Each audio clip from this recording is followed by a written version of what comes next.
Les bendigo a todos en esta hermosa mañana que Dios nos regala. Hoy vamos a hablar de un tema que me preocupa profundamente en la vida de los cristianos, en la vida de aquellos que estamos en ese proceso de formación y de crecimiento espiritual. Y tiene que ver con la oración. Así que vamos a ir a Mateo, dice la palabra de Dios en Mateo capítulo 6, y voy a leer el verso 6 de la siguiente manera. Mateo capítulo 6, verso 6, dice de la siguiente manera: mas tú cuando ores, entra en tu cuarto o entra en tu aposento y cierra la puerta. Ora a tu Padre que está en secreto, y tu Padre que ve en secreto o que te escucha en secreto, dice, te recompensará en público. Cuando me detengo a pensar en este verso que me está indicando un espacio, que me está mostrando un lugar en el que yo debería de crecer en lo que llamo intimidad con Dios. Entonces, la oración debe ser algo diverso, distinto para cada mañana y para cada día. Hay cosas básicas que yo debería siempre de tener en mis oraciones, pero la oración se convierte en un momento íntimo, personal, en el que Dios quiere vernos crecer. Pero ese momento íntimo, uno descubre a través del tiempo que la gente está inmensamente descuidada en esos momentos de hablar con Dios a solas. Y es demasiado triste ver cómo muchos cristianos sí invierten tiempo en muchas otras cosas de su vida, pero no invierten tiempo importante para encerrarse en su cuarto, en su casa, ponerse de rodillas y hablar profundamente con Dios. Cristo es el mejor ejemplo de cómo protegía, cómo Jesucristo cuidaba el momento más importante de su vida y de su día.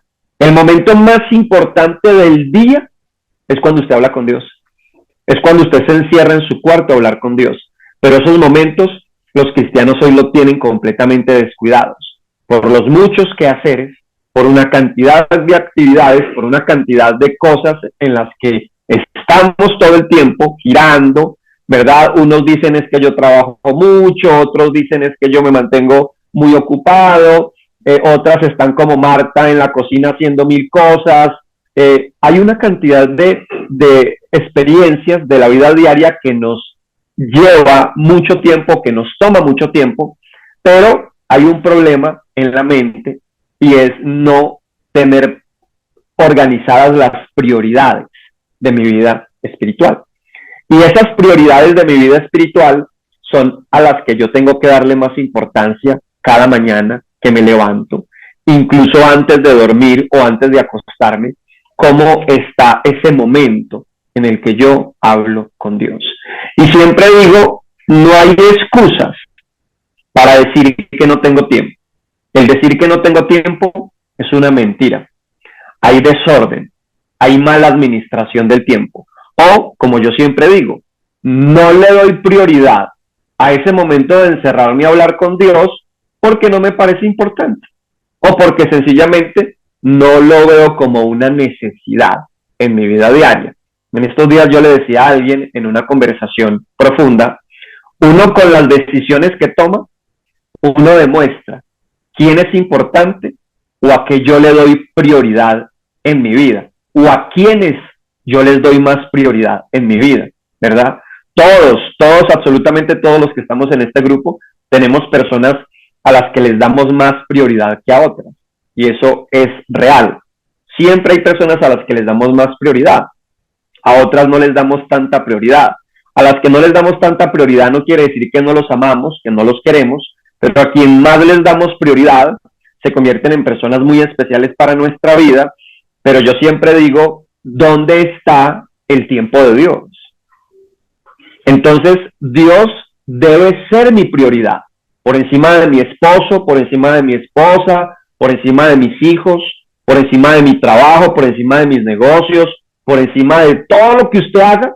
Dios debe ser una prioridad, pero usted con las decisiones que toman su vida diaria no está mandando al cielo el mensaje de que Dios es su prioridad.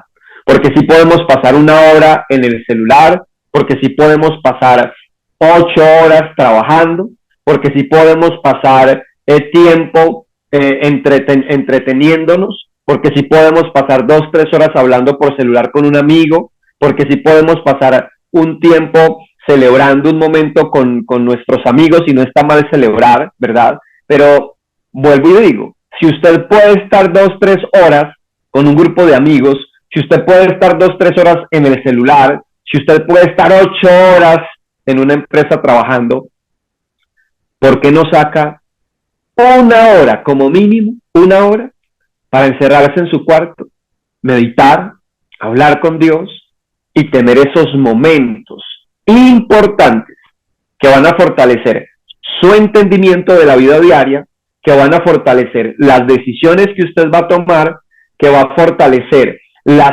crisis y las pruebas que se vienen en el camino, y que le va a dar a usted la capacidad de mantenerse sensible? ¿Qué quiere Dios en cada momento, en cada circunstancia de su vida?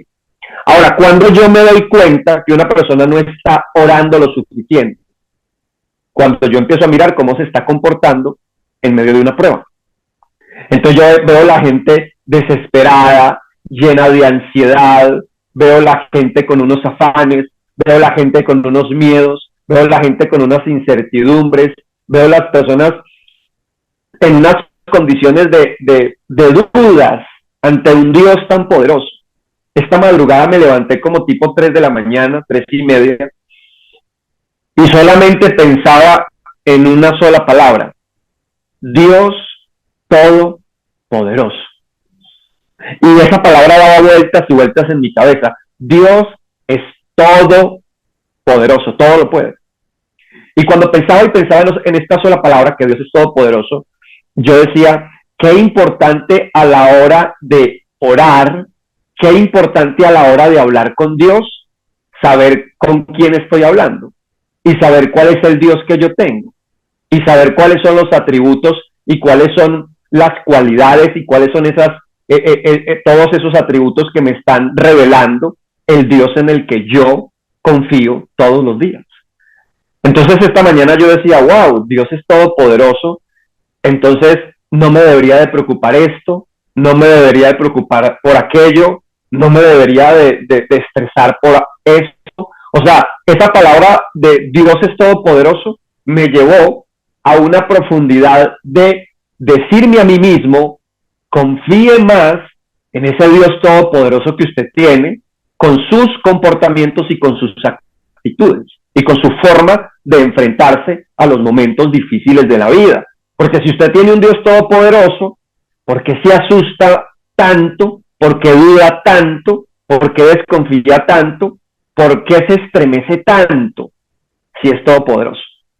Entonces, a veces el no meditar profundamente en la palabra, en quién es Dios, en cómo es Dios, en qué le gusta a Dios, en qué ha hecho Dios, cuando yo no pienso profundamente en esto, entonces a la hora de orar, mis oraciones no son tan profundas en entendimiento de con quién estoy hablando. Ahora, si yo entiendo que Dios es todopoderoso, ¿cómo me voy a perder la oportunidad cada día de hablar con el Todopoderoso? Piense solamente en lo que estoy diciendo. ¿Cómo yo me voy a perder la oportunidad de encerrarme en mi cuarto y pasar 1, 2, 3 horas con la persona y con el ser más importante del universo? Ahí es donde no estamos trabajando con profundidad. Para muchas personas, Dios es todopoderoso solo por un pensamiento, pero no hay una revelación en su cabeza de qué significa todopoderoso, ¿verdad? Ahora, Cristo entendió y Cristo aprendió a aprovechar el tiempo para hablar a solas con su Padre. Y eso es algo que muchas veces las personas descuidan en su vida diaria. Eso sí, cuando usted se pone a mirar su vida, ¿cuántas horas usted llegó a pasar 1 o 2 horas encerrado con un hombre o con una mujer en un lugar X. Mire, yo me pongo a pensar, cuando yo tenía mi vida desordenada, llegué a pasar 3, 4 horas encerrado con una mujer en un cuarto, pude pasar muchas horas con un grupo de amigos desordenados en los que se consumían cocaína en una mesa, podía pasar 3, 4 horas tomando en un derroche, podía estar toda una semana haciendo una cantidad de cosas y encerrado en un cuarto, en un moridero con hombres y con mujeres de una noche de desorden. Y hoy yo digo, venga, si llegué a pasar 2, 3 horas con una mujer en un cuarto, en una vida desordenada, que no me aportó, que no me sumaba a mi vida emocional y espiritual, que lo único que me llevaba una mujer en 3, 4 horas en un cuarto era restarme, ¿verdad? A quitarme.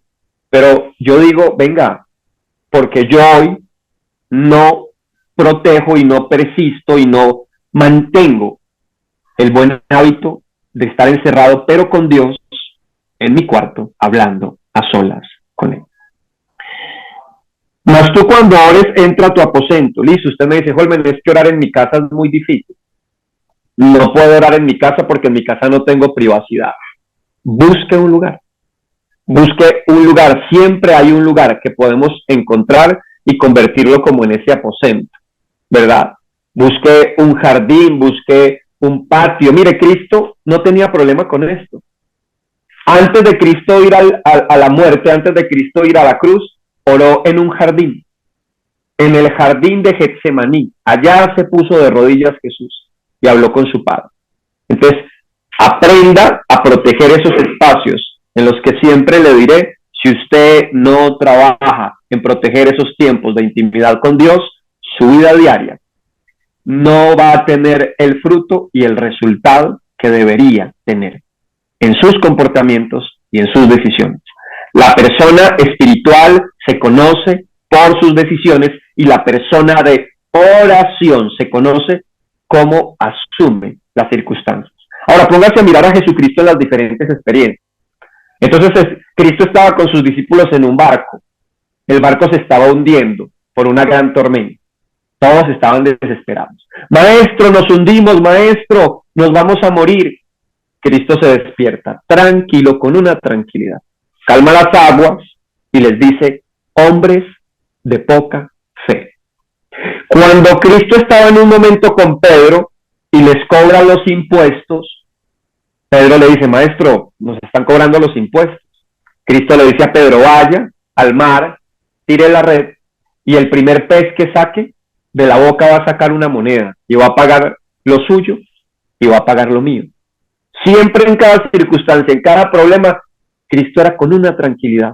Maestro, ¿qué vamos a hacer con toda esta gente que está aquí amontonada? No hay comida, ¿qué hacemos con toda esta gente? ¿Cómo vamos a resolver la alimentación de toda esta gente? Cristo busca unos panes, unos cuantos peces, multiplica, genera algo sobrenatural, resuelve el problema. La capacidad de Cristo de resolver problemas es una cosa maravillosa. Siempre los problemas los resolvía no quejándose, no dudando, siempre los resolvía con tranquilidad. Siempre, aun cuando estaba en medio de ese proceso en el que lo llevaban a la muerte, en medio de ese proceso Cristo era con una inmensa tranquilidad. Cuando lo atacaban, cuando le hacían preguntas, respondía con una inmensa tranquilidad, con una inmensa confianza en ese Padre que estaba guiando sus pasos y que estaba orientando su diario vivir. Cuando fue tentado por Satanás, cuando fue tentado en el desierto, Cristo respondía de la manera más contundente y más poderosa, de tal manera que ninguna de las ofertas y ninguna de las tentaciones de Satanás lograron convencer y conmover el corazón de Jesús. De tal manera que Cristo termina diciéndole a Satanás, apártate de mí. Pero cuando usted es tentado, ¿cómo se comporta? ¿Cómo actúa cuando usted es tentado? Y muchas veces el cristiano se mantiene tan vulnerable, pero tan vulnerable, que cualquier demonio, con cualquier tipo de tentación, termina llevando al cristiano a las peores condiciones, porque siempre andan vulnerables, porque siempre viven débiles, porque siempre viven en una vida tan emocional, tan sensible, a el pecado, que no viven en un proceso de intimar profundamente con Dios para fortalecer su corazón y poder mantenerse firmes en todo momento y en todo tiempo y en toda prueba. Ahora, ¿cómo se comportó Cristo cuando Judas lo traicionó? Cuando usted lo traicionan, ¿cómo se comporta? ¿Cómo actúa? Cristo todo lo manejaba con una enorme tranquilidad. Pero ¿de dónde viene la fuente? ¿De dónde viene la profunda fuente de tranquilidad de Jesús? De la oración. Hay personas que me dicen, Holman, ¿tú cómo haces en tu vida diaria? ¿Cómo tú puedes lidiar con tantos problemas, con tantas personas que todo el tiempo traen problemas a tu vida diaria? ¿Cómo haces para tener tranquilidad resolviendo y enfrentándose a tantas circunstancias emocionales de la gente? Entonces yo siempre digo, la oración. Y usted me puede ver haciendo 1000 cosas, pero muchas veces la gente no sabe los tiempos que yo paso hablando con Dios, ¿verdad? Y he desarrollado el buen hábito de pasar muchos tiempos hablando con Dios. Y esos tiempos deben ser en secreto. Deben ser en esos momentos donde nadie te ve y donde tú puedes abrir profundamente tu corazón con Dios y desahogarte profundamente de todas aquellas cosas que Él debería de escuchar de tu corazón. Cuando la gente me dice, Holman, ¿quién es tu confidente? Mi confidente es Dios. Terrenalmente, no confío 100% en nadie, ni en mi mamá, ni en mi papá. Yo confío 100% en Dios. De resto, cualquier ser humano me puede fallar. Entonces, yo entendí que mi mejor confidente es Dios. Y por eso paso tiempos y horas hablando con Él. Porque es mi mayor y mi mejor amigo y mi mayor confidente es Dios. No sé quién es su mejor confidente, pero el mío es Dios, en quien desahogo todo lo que realmente acontece y pasa en mi corazón. Ahora, escuchen esto. Cuando ores, entra en tu aposento, cierra la puerta, ora a tu Padre que está en secreto, y tu Padre que ve en secreto te recompensará en público. Dios ama los momentos en secreto, a solas, escondidos, donde solamente usted y Él puedan estar juntos. Qué triste que la gente hoy ama estar en secreto, es con el pecado. La gente ama esconderse en un motel, la gente ama esconderse en el rincón de la discoteca, en el sótano de la discoteca, la gente incluso hasta en su propia casa. La gente busca estar escondido en el rincón de su casa para pecar, pero no para intimar con Dios. Sí, no para intimar con Dios. Así que hoy el llamado de atención es: empiece a organizar en su agenda los tiempos que necesita pasar a solas con Dios. En mi entorno tengo gente que todo el tiempo tiene que tomar decisiones y quieren tomar decisiones. Ayer hablaba con alguien que es una persona que quiere tomar decisiones sobre su vida emocional, pero no ora lo suficiente. Y si usted no ora lo suficiente, ¿cómo usted va a tomar el buen camino de encontrar a una persona conforme al corazón de Dios si usted está lejos de Dios? Entonces está el que quiere hacer el buen negocio, quiere hacer el negocio de su vida, pero antes de hacer el negocio de su vida, debería de pasar mucho tiempo hablando con Dios para mirar si ese negocio de su vida es lo que realmente Dios quiere que usted experimente. Pero usted quiere hacer el negocio de su vida, pero no quiere estar encerrado hablando con Dios. Usted quiere tener un buen esposo, un buen marido, pero no quiere orar lo suficiente para luego no tener una mala experiencia de que ese hombre le sale no el buen marido que usted pensó, porque usted no pasó mucho tiempo hablando con Dios para que Dios le revelara y le mostrara si ese hombre le convenía. Usted quiere tener la mejor mujer, pero resulta de que usted no pasa el tiempo suficiente encerrado en su cuarto pidiéndole a Dios por esa mujer. Usted quiere tener los mejores hijos, pero usted no pasa como mamá encerrada en su cuarto a solas hablando con Dios para pedir para que esos hijos sean unos hijos que le generen honra, que le generen gozo y que le generen realmente un sentimiento de que usted diga: qué fortuna de tener estos hijos que yo tengo. Pero lo que hace la gente en la vida diaria es que se queja, reniegan, dudan, se quejan, viven estresados, pero no se quieren encerrar en el cuarto para hablar con Dios. La gente me está diciendo últimamente, Jorge, ¿qué me recomiendas para el año que viene? ¿Qué me recomiendas para el año que viene? ¿Qué tengo que hacer para que el año que venga me vaya todo bien? Y yo siempre puedo decir diferentes cosas, pero desde ya le voy adelantando. Lo mejor que yo le recomiendo para el año que se acerca es pasar más horas encerrada con Dios en su cuarto, porque cada año va a ser más duro, va a ser más complejo, van a pasar cosas y vienen enfermedades nuevas y cada vez vienen enfermedades miedosas. Mire que ahorita hay una que se llama los perros del infierno y cada vez van a salir enfermedades nuevas, terribles, miedosas, pesadas, pero ¿sabe cómo vamos a poder mantenernos firmes ante un mundo en el que la crisis económica va a aumentar, en el que las enfermedades van a aumentar, en el que el pecado va a aumentar, en el que la mala doctrina va a aumentar, en el que la gente se va a pervertir y se va a dañar más? La mejor forma de permanecer firmes es pasar más horas encerrados en el cuarto con Dios.